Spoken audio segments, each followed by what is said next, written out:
Varicose వ్యాధితో బాధపడుతున్నారంట. తక్కువ ఖర్చుతో ట్రీట్మెంట్ కావాలి అనుకుంటే ఎవిస్ హాస్పిటల్ని సంప్రదించండి. నమస్తే రమ్మగారు. నమస్తే జయ. రమ్మగారు, మనము భక్తుల కథలు చెప్పుకుంటూ ఉంటాం. అయితే కన్నప్ప మూవీ కూడా రిలీజ్ కాబోతోంది భారీ ఎత్తున. ఒక్కసారి కన్నప్ప గురించి, ఆయన కథను, ఆయన ఎలా అంత భక్తుడిగా మారాడు, ఈ విషయం ఒకసారి మాట్లాడుకుందాం రమ్మగారు. సినిమా రిలీజ్ కాబోతోందని నువ్వు అంటావు. అవును, ఎప్పుడో రిలీజ్ అయింది 70s లో అని చెప్దాం అనుకుంటున్నాను. కృష్ణరాజు ఇప్పుడు మళ్ళీ చేస్తున్నారు. కృష్ణరాజు గారు చాలా అమోఘమైన టేకింగ్. సినిమా చాలా బాగుంటుంది, బాగా తీస్తారు. కృష్ణరాజు గారు బాగా యాక్ట్ చేస్తారు, వాణిశ్రీ గారు బాగా యాక్ట్ చేస్తారు, బాపు గారు అత్యద్భుతంగా తీశారు ఆ సినిమాని. అవునవును, ఆయన చేసిన సినిమాల్లో గుర్తుండిపోయే సినిమా అంటే ఇది ఒకటి అంతేనండి. అవును. అయితే సినిమా గురించి కాదు కానీ మనం పెద్దవాళ్ళ గురించి మాట్లాడేంత సినిమా పరిజ్ఞానం నాకు కూడా లేదు. ఏదో బాగుంది అనుకుంటాం అంతే, అంతకంటే తెలీదు.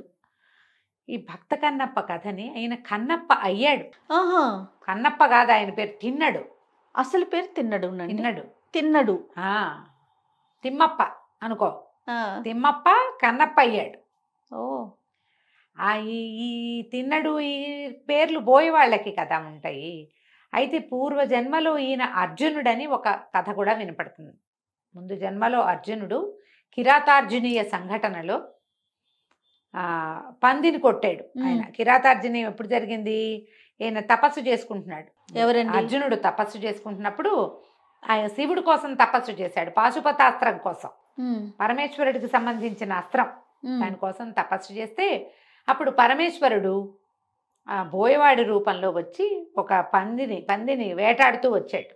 ఆ పంది చేస్తున్న శబ్దానికి అర్జునుడు బాణం వేశాడు, బోయవాడి వేషంలో ఉన్న పరమేశ్వరుడు బాణం వేశాడు. నేను ముందు కొట్టానంటే ఇద్దరు పోట్లాడుకున్నారు. వారిద్దరికీ ఒక యుద్ధం సంభవించింది. కిరాతార్జునీయం దాని పేరు, సంఘటన పేరు. ఆ కిరాతార్జునీయం పేరుతో అద్భుతమైన గ్రంథం కూడా రాయబడింది. పంచమహాకావ్యాల్లో కిరాతార్జునీయం కూడా ఒకటి, మహాకావ్యంగా మలచబడింది అది. అయితే ఈ కిరాతార్జునీయం దాంట్లో ఆ పందిని పరమేశ్వరుడి నుంచి లాక్కున్నందుకు మళ్ళీ పరమేశ్వరుడికి బోయవాడిగానే సేవ చేశాడు అర్జునుడు. ఒక అంశమాత్రంగా ఇక్కడ సేవ చేసుకున్నాడు అని ఒక కథనం ఉన్నది. అది అవునో కాదో తెలియదు. కానీ కాళహస్తీశ్వర మహత్యంలో ఈ చెంచు కులానికి చెందిన ఇతను బోయవాడికి భగవంతుడు ఎట్లా సాక్షాత్కరించాడో వివరంగా చెప్పబడింది. మహాకవి దూర్జటి రచించిన కాళహస్తీశ్వర శతకంలో కూడా ఈయన ప్రస్తావన కనిపిస్తుంది మనకి. ఈ కాళహస్తి ఈ చుట్టుపక్కల ప్రాంతాల్లో, అంటే తిరుపతి చుట్టుపక్కల రాజంపేట, ఊటుకూరు, ఈ ఊర్లు కనపడతాయి కదా, ఆ ప్రాంతాలకి చెందిన ఒక బోయ కుటుంబంలో జన్మించాడు ఈయన. ఈ తల్లి తండ్రి వీళ్ళకి ఏంటంటే సంతానం చాలా కాలం కలగకపోతే సుబ్రహ్మణ్య ఆరాధన చేస్తే వీళ్ళకు ఒక కుమారుడు కలిగాడు, తిన్నడు. ఇతను చిన్నతనం నుంచి పరాక్రమశాలిగా ఉన్నాడు. మామూలుగా బోయ కుటుంబాల్లో అందరూ ఎందుకంటే వాళ్ళు వేటాడే భోజనం చేయాలి, వాళ్ళ జీవితమే అది. ఒక్కొక్కళ్ళు బాగా బ్రైట్గా ఉన్న వాళ్ళు కనిపిస్తారు, ఒక్కొక్కళ్ళకి ఒక్కొక్క ప్రజ్ఞ ఉంటుంది. ఇతను వేటలో ప్రజ్ఞావంతుడుగా ఉన్నాడు. దాంతోపాటు ఒక రకమైన మార్దవం కలిగిన వాడు. తను ఆడ జంతువుల్ని వేటాడేవాడు కాదట, పిల్లల్ని చంపేవాడు కాదు. చిన్నపిల్లలు జంతువులు, చిన్నపిల్లలు అయితే వాటిని వేటాడేవాడు కదా. వేట తప్పదు, ముదిరిన పెద్ద మొగ జంతువులనే వేటాడేవాడు, పెద్దవాటితోటే ఉండేవాడు. అయితే ఆయన ఒకసారి ఏమైంది, ఇద్దరు స్నేహితులతో కలిసి ఒక అడవి పందిని వేటాడితే పంది పడింది. వరాహం దొరికిన తర్వాత వాళ్ళు ముగ్గురు మోసుకెళ్ళారు. దాన్ని మోసుకెళ్ళేసరికల్లా అది ఎక్కడ ఈ అడవిలో వెళ్తూ ఉంటే వాటి వెనకాల పడి వెళ్ళిపోతూ ఉంటారు. కిలోమీటర్లు ప్రయాణం చేస్తారు. ఈ ఉటుకూరు ప్రాంతం నుంచి వీళ్ళు కాళహస్తి ప్రాంతం దాకా వెళ్ళారు. పెద్ద దూరమేం కాదు, ఆ కాలంలో అది దగ్గర కిందే లెక్క. వెళితే సువర్ణముఖి తీరానికి వెళ్ళారు. అక్కడ నీళ్లు తాగుదాం అనుకున్నారు. అక్కడికి వెళ్ళేసరికల్లా కాళహస్తి ఆ కొండ కనపడుతోంది. సువర్ణముఖి నదీ తీరాన తనకి ఒక ఉద్వేగం వచ్చేసినట్టు ఆ కొండ మీదకి వెళ్ళిపోవాలని. అయితే ఈ స్నేహితుల్లో ఒకడు చెప్పాడట, ఆ పైన పిలకున్న దేవుడు ఉంటాడు ఆ కొండ మీద. అంటే అతన్ని చూడాలనిపించడం మొదలుపెట్టింది. జన్మాంతరమైనటువంటి ఆ పిలుపేదో ఉంది లోపల, మనకు కూడా ఉంటుంది, ఒక్కొక్క దాని మీద లాగేస్తూ ఉంటుంది. చిన్నప్పుడు ఎప్పుడు వెళ్ళకపోయినా అది కనపడేసరికి ఇదే మంది అనిపిస్తుంది, ఉద్రేకం వచ్చేస్తుంది. ఆయనకి వచ్చిన ఉద్రేకంలో వెళ్ళాలి వెళ్ళాలి వెళ్ళాలని అనిపించింది. వెళ్ళాలనిపించి ఇక వీళ్ళని పట్టించుకోవాలి. ఇందులో వీళ్ళలో ఆ ఉన్న స్నేహితులు ఇద్దరు ఇక్కడ ఈ పందిని పచనం చేస్తున్నారు. తింటారుగా వాళ్ళు, కొంత తిని కొంత పట్టుకెళ్తారు. ఇక్కడ ఆకలేస్తోంది, మరి పొద్దు నుంచి వేటాడుతున్నారు. వాళ్ళు పచనం చేస్తుంటే ఇతను పైకి వెళ్ళాడు. ఆ కొండ మీదకి వెళ్తే అది పురాతనమైన దేవళం, ఎప్పటిదో. ఆ లోపల ఉన్న కాళహస్తీశ్వర లింగాన్ని చూసేసరికి ఒక ఉద్వేగం వచ్చేస్తుందట ఆయనకి. పరిగెత్తుకుంటూ వెళ్ళి కౌగులించుకున్నాడు. ఇది తనదేని అనిపించడం మొదలుపెట్టింది. దైవం అని తెలిసింది. ఎన్నో ముద్దులు కురిపించాడట. ఎంత కావలించుకున్నాడో. ఎప్పటి నుంచి ఉన్నావో, ఇట్లా ఒడిగిపోయావు, ఇట్లా వడలిపోయి ఉన్నావు, నీకు ఆకలిస్తోందా అని అడిగి నీకు ఆహారం తెస్తానని పరిగెత్తుకుంటూ కిందకు వచ్చాడు. మళ్ళీ వచ్చి ఈ ఉడికిన పంది మాంసాన్ని ఆకులు తీసుకున్నాడు. తీసుకుంటే ఆ స్నేహితుల్లో ఒకటి చెప్పేట, పైన ఉన్న అయ్యవారు ఒట్టిగా తిండరా, ముందు నీళ్లతో కడిగి నీళ్లు పోసి తర్వాత అన్నం పెడతారన్నాడు. నీళ్లు పోయాలంటే ఎట్టా పోయాలి? అందుకని ఏం చేశాడు, నోటి నిండా నీళ్లు పోసుకుని పుక్కిలు తిండా నీళ్లు బట్టి ఆకులో ఈ పదార్థం తీసుకుని సమీపంలో పువ్వులు పెడతారని చెప్పారు వాళ్ళు. ఓ 2 పువ్వులు కోసుకుని ఆ పువ్వులు అటు ఇటు పడిపోతాయని వాడికి ఇంత సిగ ఉంటే సిగ నిండా గుచ్చుకున్నాడట. ఆ పువ్వులు పడిపోకుండా ఈ ఆహారాన్ని ఇట్లా పట్టుకున్నాడుగా. ఆహారం పుచ్చుకుని నెత్తి మీద తనే ధరించి పువ్వులు తన నోట్లో వేని నీళ్లతోటి లోపలికి పరిగెత్తుకుంటూ వెళ్ళి ఏం చేశాడు, ఆ శివలింగం మీద పుక్కిట్లో నోట్లో ఉన్న నీళ్లు ఉమ్మేసి ఆయన నెత్తి మీద ఆ పరమేశ్వర శివలింగాన్ని మీద పోసి తర్వాత పువ్వులు పెట్టి అంతా తుడిచి శుభ్రంగా పువ్వులు పెట్టి ఇది నివేదన చేసి అది పెట్టి తిను తిను తిను అని చెప్పి, ఎవరు రాకుండా నేను చూస్తా, రుచిగా తిను, ఎవరన్నా చూస్తారని నీకు భయమా అని అడిగి, నేను ఇక్కడే నుంచుంటాను, నువ్వు తినేసేయమన్నాడు. వెళ్ళి అవతల నుంచున్నాడు. జంతువులు ఎవరైనా తీసుకుపోతారేమో, నువ్వు మెల్లిగా తిను, ఎవరు ఎత్తుకుపోకుండా ఉంటానని కొద్దిసేపు అక్కడ కాపలా కాసాడు. పదార్థం అయిపోయింది ఆకులోది.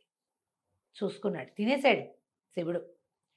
సరే అక్కడే ఉండిపోవటం మొదలుపెట్టాడు. ఆ స్నేహితులు ఎలుగెత్తి పిలిచారు, రా రా రా అంటే దిగాడు. మెట్లు సగం దిగాక వదలుపు దిగాలి, మళ్ళీ పరిగెత్తుకుంటూ పైకి వెళ్ళిపోయాడు.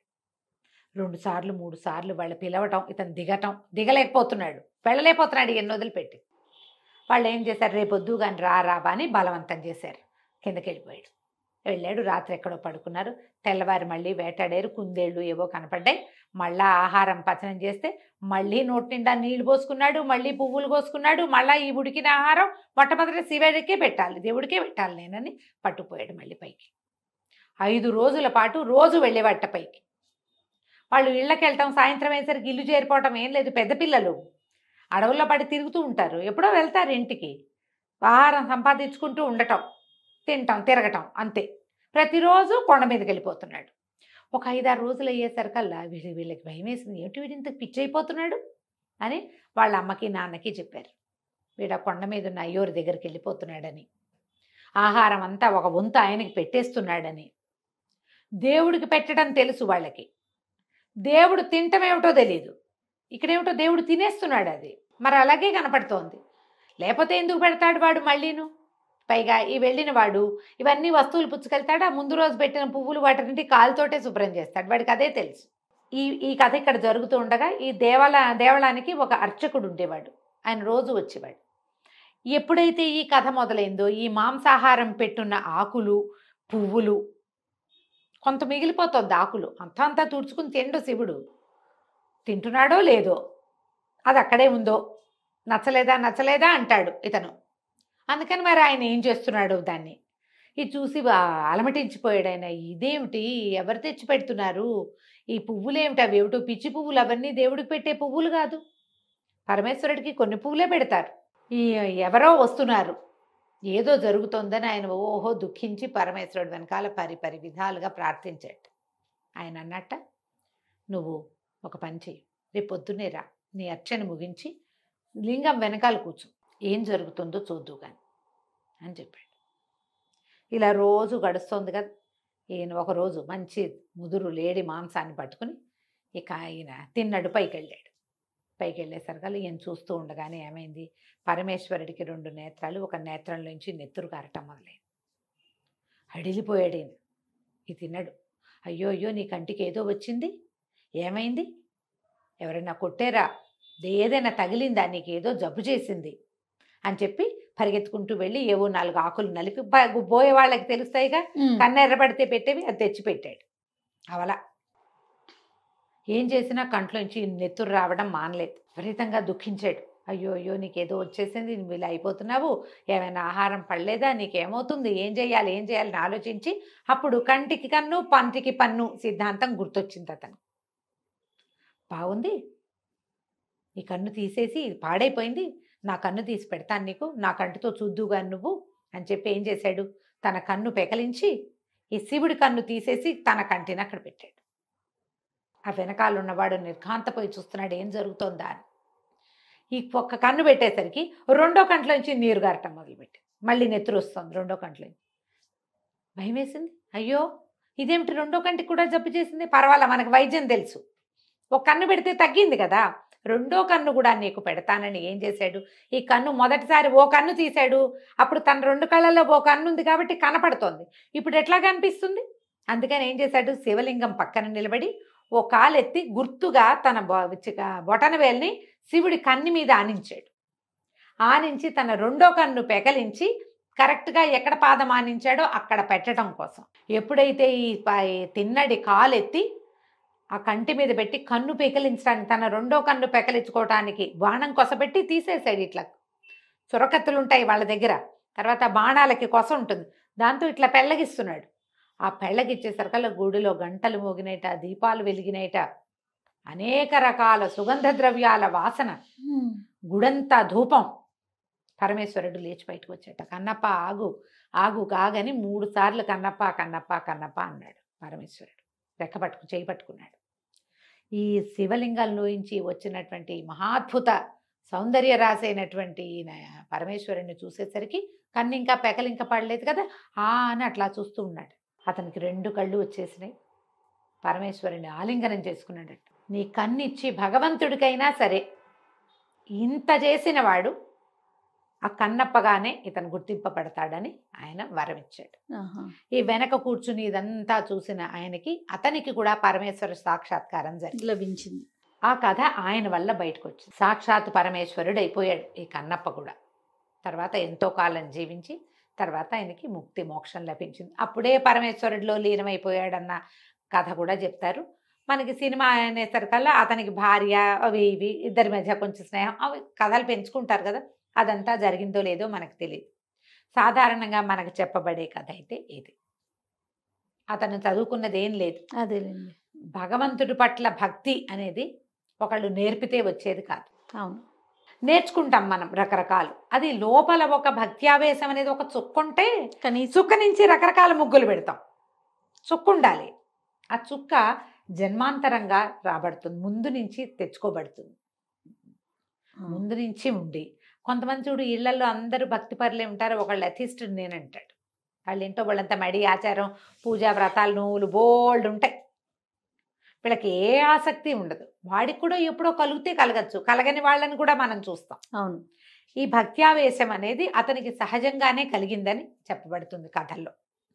ఆ సువర్ణముఖి నది తీరానికి వచ్చి ఆ కాళహస్తీశ్వరుని చూసేసరికి, నేను అట్టడవిలో ఎందుకున్నావు, నువ్వు ఒక్కడవే ఎలా ఉన్నావు, ఆ శివలింగం మనం లింగం అని చెప్పుకుంటామా, అక్కడ వ్యక్తిగానే ఇతనికి కనపడ్డాడు.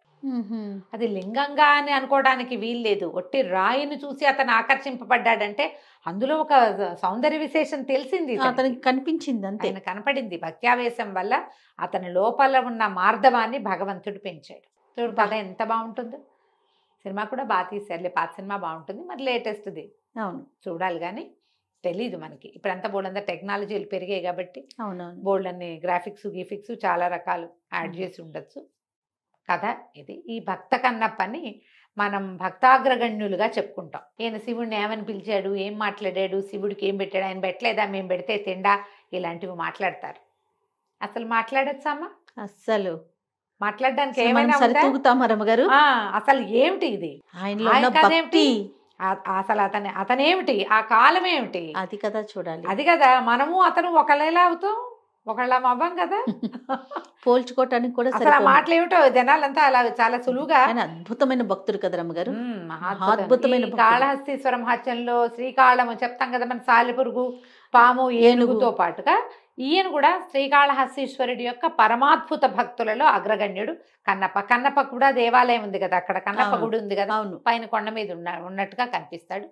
ఆ ధనుర్బాణాలు అవి ధరించి తిరిగేవాడని, తను వేటగాడుగా ఉండే ఇలా మహాభక్తుడుగా మారాడంటారు. కన్నప్ప నాయనార్ అంటే నాయనార్ల గాథలు చెప్పుకున్నాను చూడు, అవునవును. ఈయన్ని కన్నప్ప నారిని నేత్రేశ నాయనార్గా చెప్తారు. సంస్కృతంలో నేత్రేశుడు ఇతని పేరు, కళ్ళు ఇచ్చారు కాబట్టి. కళ్ళిచ్చాడు కాబట్టి.